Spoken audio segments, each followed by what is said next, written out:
Built out of necessity, Medicine Hat's Regional Hospital and the Canadian Pacific Railway helped put southeastern Alberta on the map. In 1889, this region was, of course, part of the Northwest Territories. The CPR track was just being completed in our area, and the typhoid fever was running rampant.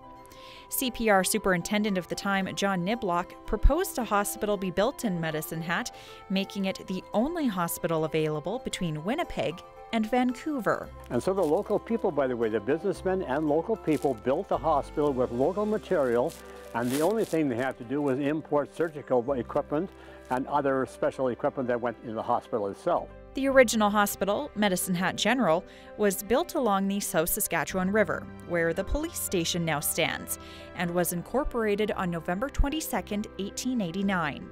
The first patients were admitted January 27, 1890. The cost of that hospital was $21,177. Now, compare that price tag to the most recent expansion project now underway to the tune of $220 million.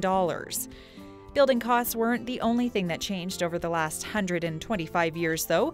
The original 25-bed hospital moved to its current location in 1955, and today offers 232 beds and a significant number of ambulatory care programs and services. The building was originally designed very much around an acute care inpatient facility with active emergency department and very few outpatient ambulatory care services.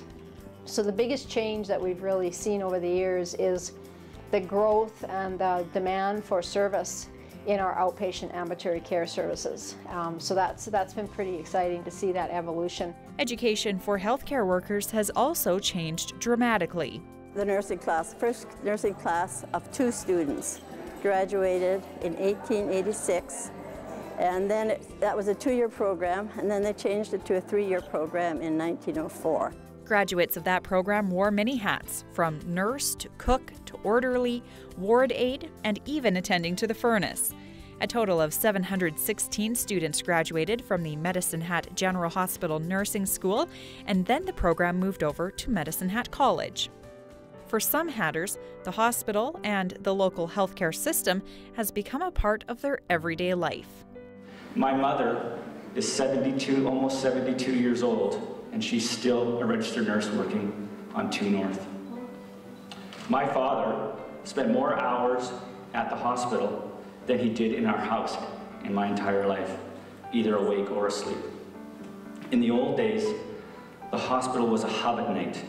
The doctors, the nurses, the police, the paramedics all hung out in the emergency room and had basically, they played chess, and they had the finger on the pulse of the community. They all knew, they helped each other, and they knew what was going on in Medicine Hat. If you wanted to know what was going on, you went to the emergency room.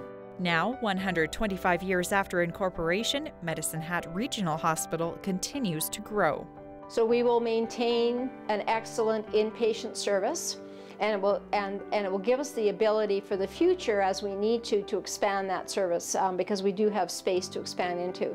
The second hub will be our ambulatory care hub, and that will be, for the most part, the new wing, which is pretty exciting for us. And it's everything from our cancer services, our renal services, our specialty physician services clinics, our perinatal obstetrics clinics and services, right through to our procedures, our interventional procedures, our state-of-the-art operating room areas and day procedure areas. For Go Southern Alberta, I'm Christy Pick.